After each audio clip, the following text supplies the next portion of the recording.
Gaslighting and manipulation don't start with shouting or control. They start quietly, with doubt. At first, it feels like love, concern, care. But slowly, you begin to question your memory, your feelings, your reality. You stop asking, why does this hurt? And start asking, am I just overreacting? That's how manipulation works. In relationships, gaslighting is used to gain emotional power, not by force, but by making you lose trust in yourself. In this video, we'll break down how gaslighting and manipulation really work, the psychological tactics behind them, and how to recognize the signs before you lose yourself trying to keep someone else. Because real love brings clarity, not confusion.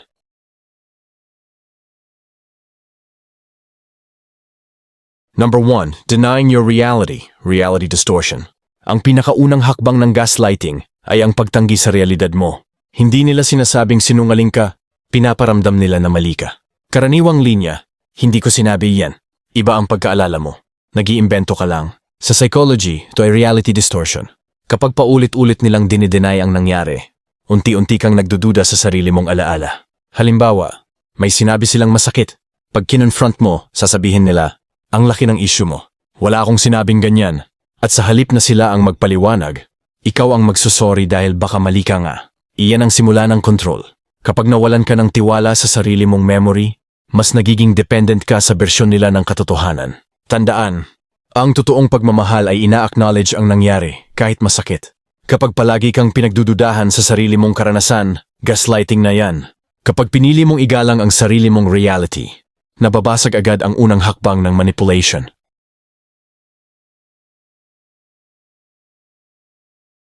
Number 2. Minimizing your feelings, emotional invalidation.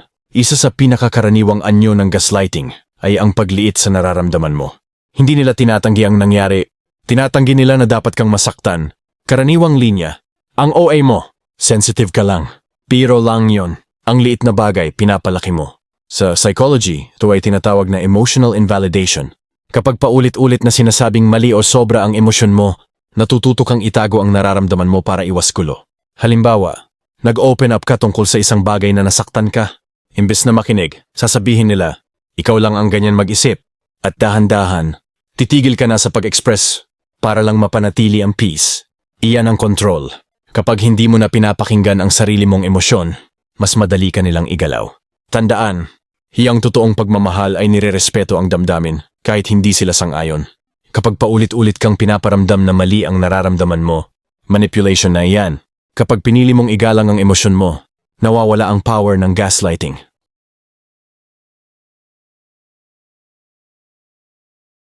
Number 3. Shifting the blame. Ikaw ang nagiging may kasalanan. Isa sa pinaka-epektibong gaslighting tactics ay ang pagbaliktad ng responsibilidad. Kapag sila ang nakasakit, ikaw pa ang lalabas na may kasalanan. Hindi nila ina-address ang ginawa nila, ina-attack nila ang reaksyon mo. Karaniwang linya, kung hindi ka ganyan, hindi sana ako nagawa yon. Kasalanan mo to dahil nagalit ka. Tingnan mo kasi ugali mo. Sa psychology, ito ay blame shifting. Binabago ang focus mula sa aksyon nila papunta sa pagkukulang mo. At bigyan mo mamalayan, ikaw na ang nagsusorry. Halimbawa, nasaktan ka sa ginawa nila.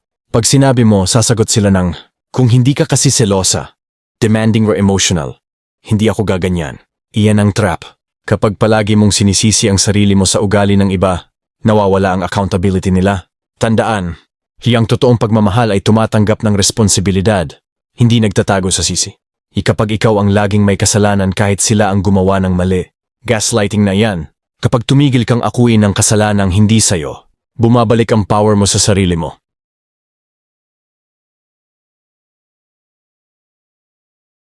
Number 4. Twisting your words, word manipulation. Isa pang karaniwang anyo ng gaslighting ay ang pagbaluktot ng sinabi mo para magmukha kang mali, masama, o agresibo kahit malinaw at kalmado ang intensyon mo. Hindi nila sinasagot ang punto mo. Binabago nila ang kahulugan ng sinabi mo. Karaniwang linya, iyan ba ang iniisip mo sa akin? So sinasabi mong masama akong tao? Grabe ka naman magsalita. Sa psychology, ito ay word manipulation. Inililihis nila ang usapan mula sa issue papunta sa emosyon nila para ikaw ang umatras at magpaliwanag. Halimbawa, sinabi mo, nasaktan ako nung sinabi mo yon. Sagot nila, so sinasabi mong wala akong kwentang partner? And bigla, ikaw naman may nag-adjust? Nagsusorry. At binabawi ang sinabi mo, kahit totoo naman. Iyan ang control. Kapag natutunan nilang kaya nilang baluktutin ang salita mo, nawawala ang boses mo sa relasyon. Tandaan, siyang totoong pagmamahal ay nakikinig sa punto, hindi binabaluktot ang salita. Ay kapag lagi kang nauuwi sa pag-explain ng hindi mo naman sinabi, gaslighting na yan. Kapag tumigil kang mag-over-explain, nawawala ang kapangyarihan ng word manipulation.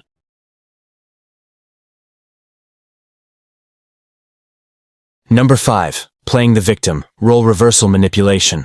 Isa sa pinakamapanganib na anyo ng gaslighting ay ang pagpapalit ng role. Kung saan sila ang nakasakit, pero sila rin ang biglang kawawa. Kapag kinonfront mo sila, hindi nila ina-address ang ginawa nila. Ina-absorb nila ang eksena para ikaw ang mag-alaga sa emosyon nila. Karaniwang linya, wala naman akong ginagawang tama. Ganito na lang talaga ako. Sorry kung pabigat lang ako sa'yo. Gap psychology, ito ay victim playing manipulation. Pinubuhay nito ang empathy at guilt mo. Kaya imbes na humingi ka ng accountability, ikaw ang magsusori at magalo. Halimbawa, sinabi mong nasaktan ka. Bigla silang sasagot ng, pasensya na kung hindi ako kasing ayos ng ex mo. At imbes na mapag-usapan ang issue, ikaw na ang magsasabi ng, hindi iyon ang ibig kong sabihin, iyan ang trap. Kapag palagi mong inuuna ang emosyon nila kaysa sa sarili mo, nawawala ang karapatan mong masaktan. Tandaan, ang totoong pagmamahal ay kayang humarap sa mali ng hindi nagdadrama. At kapag hindi mo na maipahayag ang sakit mo dahil lagi silang kawawa, gaslighting na yan. Kapag tumigil kang saluhin ang emosyon na hindi sayo, bumabalik ang control at clarity sayo.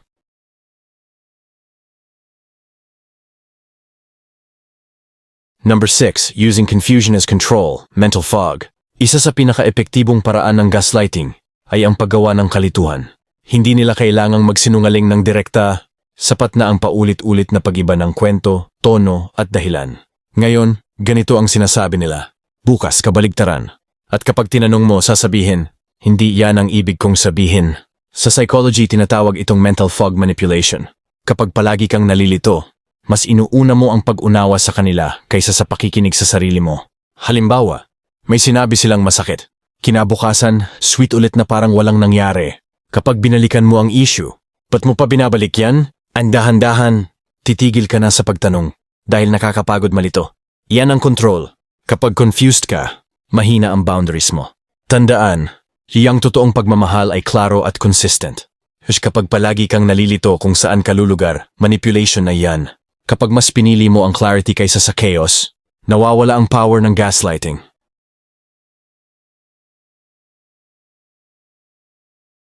Number 7. Withholding information or affection, emotional control. Isa pang anyo ng gaslighting at manipulation ay ang sinasadyang pagtatago ng impormasyon o pagmamahal para kontrolin ang kilos at emosyon mo. Hindi sila galit. Hindi rin sila malinaw. Tahimik lang silang nagiging cold. Sa psychology, ito ay withholding. Isang paraan para ipadama sa'yo na may mali, kahit wala ka namang ginawang masama. Halimbawa, hindi ka sinasagot kung anong problema. Biglang nabawasan ang lambing. May distance na hindi maipaliwanag. Kapag nagtanong ka, ang sagot, wala lang, okay lang ako. Pero ramdam mong hindi. Yan ang control. Kapag hindi mo alam kung saan ka lulugar, nagsisimula kang mag-adjust kahit wala kang kasalanan. Tandaan, ang totoong pagmamahal ay transparent at open, hindi pa guessing game. Kapag ginagamit ang lamig at katahimikan para pasunurin ka, manipulation na yan. Kapag tumigil kang humabol sa withheld affection, bumabalik ang emotional balance at power mo.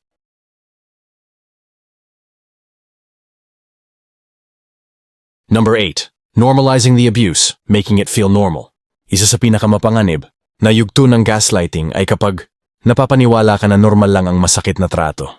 Hindi na kailangang ipagtanggol ng manipulator ang sarili niya. Ikaw na mismo ang gumagawa nito para sa kanya. Karaniwang linya, ganito lang talaga ako. Lahat naman ng relasyon may ganyan. Normal lang yan, wag ka nang magdrama. Sa psychology, ito ay abuse normalization. Kapag paulit-ulit na inulit na normal lang, bumababa ang standards mo at tumataas ang tolerance mo sa sakit. Halimbawa, may paulit-ulit na disrespect. Kapag nagreklamo ka, sasabihin, ang liit na bagay, lahat naman ganyan. At sa huli, ikaw na ang magsasabi sa sarili mo, siguro ganito lang talaga ang relasyon, iyan ang trap. Kapag nasanay ka sa mali, nawawala ang sense mo ng tama. Tandaan, ang totoong pagmamahal ay hindi kailangang inormalize ang sakit. At kapag kailangan mong tiisin para lang magstay, manipulation na yan. Kapag tinaas mo ulit ang standards mo, nababasag ang gaslighting at bumabalik ang clarity.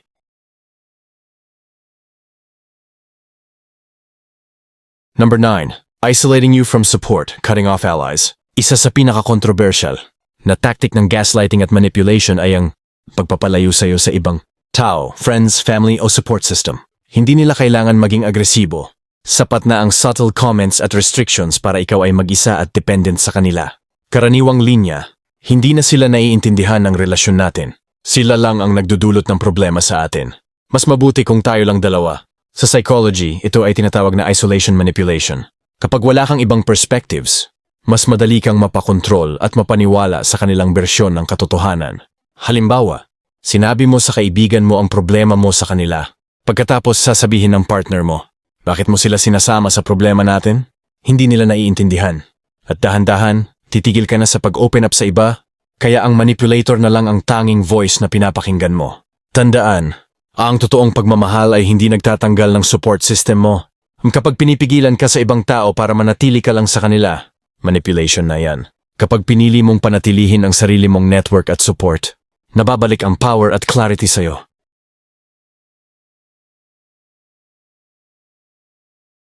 Number 10. Threats and fear, emotional blackmail. Ang huling anyo ng gaslighting at manipulation sa relasyon ay ang paggamit ng takot o pagbabanta para kontrolin ka. Hindi ito laging physical, madalas ito ay emotional blackmail. Karaniwang linya, kung iiwan mo ako, hindi ko alam kung ano ang gagawin ko. Kung mahal mo ako, gagawin mo ito. Wala na akong magagawa kung aalis ka. Sa psychology, ito ay fear-based control. Pinipilit ka nilang kumilos sa kanilang gusto sa pamamagitan ng guilt, fear of loss o worry sa kaligtasan nila. Halimbawa, pinipilit kang pumunta sa lugar kahit pagod ka. Sasabihin nila, kung mahal mo ako, pupunta ka. Hindi ko kaya kung hindi ka sumama. At dahil sa takot o guilt, pumapayag ka. Kahit labag sa sariling kagustuhan. Yan ang control. Kapag palagi kang kumikilos dahil sa takot o guilt, nawawala ang autonomy mo sa relasyon. Tandaan, yang totoong pagmamahal ay hindi gumagamit ng fear o guilt para manipulahin ka. Di kapag kailangan mong gawin ang gusto nila dahil sa takot o guilt, manipulation na yan. Kapag natutunan mong sabihin ang hindi ng walang guilt o takot, nababalik ang control at self-respect mo.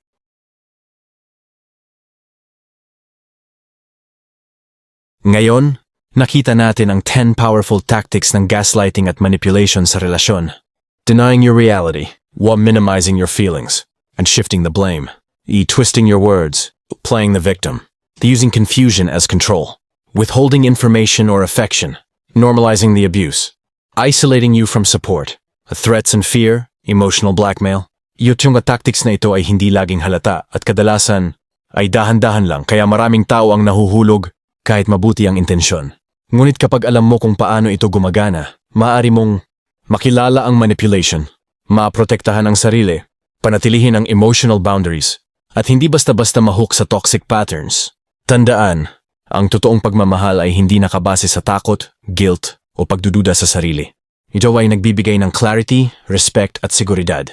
Kapag pinili mong igalang ang sarili mo at panatilihin ang boundaries, maaari mong protektahan ang puso mo mula sa gaslighting at emotional manipulation.